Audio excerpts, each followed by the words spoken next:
अस्सलाम वालेकुम दोस्तों, कैसे हैं आप। पिछले दिनों एबटाबाद में एक सेमिनार में जाने का मौका मिला। वहाँ एक प्रोफेसर साहब आए हुए थे जिनकी जिस्मानी हालत से लगता था कि उनकी माशी हालत भी बहुत पतली है।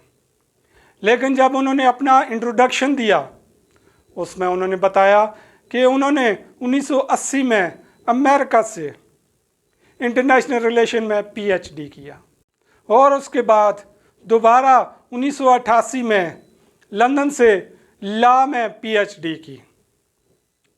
तो ऑटोमेटिक मेरे जहन में सवाल आया कि फिर इनकी हालत इतनी पतली क्यों है। जैसे ही ब्रेक हुई मैं उनके पास गया, मैंने उनसे वजह पूछी तो वो कहते हैं कि बेटा मुझे पोस्टिंग मिल रही थी, अच्छी जॉब मिल रही थी, लेकिन मैंने इस्लामाबाद शिफ्ट होना मुनासिब नहीं समझा और अपनी एबटाबाद पहाड़ों की ज़िंदगी को प्रेफरेंस दिया। मेरे दोस्तों, आज वो पछता रहे थे कि मुझे 1990 में अच्छी पोस्टिंग ले लेनी चाहिए थी ताकि इकनॉमिकली आज मैं इतना स्ट्रांग होता कि मुझे ये छोटे मोटे सेमिनार में शिरकत ना करनी पड़ती। मेरे दोस्तों, हमारी ज़िंदगी का अलमिया ये है कि हमें जब डिसाइड करने का वक्त होता है, अपनी ज़िंदगी में फ़ैसला लेने का वक्त होता है, उस वक्त हम छोटी छोटी चीज़ों को बड़ी बड़ी चीज़ों पर प्रायोरिटी दे देते थे। हमें ये चाहिए कि हम अपनी प्रायोरिटीज़ को सेट करें, क्लैश ऑफ इंटरेस्ट को अपनी ज़िंदगी में ना आने दें।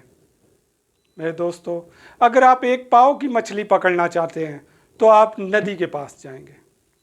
आप 1 किलो की मछली पकड़ना चाहते हैं तो आपको दरिया में जाना पड़ेगा और फासला भी ज़्यादा तय करना पड़ेगा और ख़तरात भी ज़्यादा होंगे। आप अगर इससे बड़ी मछली पकड़ना चाहते हैं तो उसके लिए आपको समंदर में जाना होगा, जहां आपको व्हील मछलियां भी टकराएंगी और मगरमच्छों का सामना भी होगा। मेरे दोस्तों, जब इनाम बड़ा होगा तो ख़तरात भी बड़े होंगे। तो आप ज़िंदगी में उससे पहले ये डिसाइड कर लें कि आपने कितनी मछली पकड़नी है और कितने बड़े ख़तरे का सामना करना है। ज़िंदगी में ये ना हो कि आप ख्वाहिशों को सारे जिएं, काश मैं ये कर लेता, काश मैं वो कर लेता। बल्कि कोशिश करें कि जब आप बूढ़े हो जाएं तो ज़िंदगी कटे तो यादों के सहारे कटे। आपके जहन में ये बात हो कि मैंने ये भी कर लिया, मैंने वो भी कर लिया, वो क्या हुआ कि मैं नाकाम हो गया और मैंने कोशिश तो की। ये है यादों के सहारे ज़िंदगी गुजारना। कोशिश करें ज़िंदगी यादों के सहारे गुजरे, ना कि ख्वाहिशों के सहारे। और जब भी फैसला लेने का वक्त आए तो उस वक्त ये बात लॉन्ग टर्म में फार साइड के साथ बिहाइंड द सीन देख कर फैसला करें। ये ना होना कि बाद में आपको पछताना पड़े। आप अपनी प्रायोरिटीज़ को सेट रखें। आपको इनाम बड़ा चाहिए तो ख़तरा भी बड़ा होगा। इंशाल्लाह ज़िंदगी में जब आप अच्छे फ़ैसले करेंगे तो उसका रिज़ल्ट भी आपको अच्छी सूरत में मिलेगा।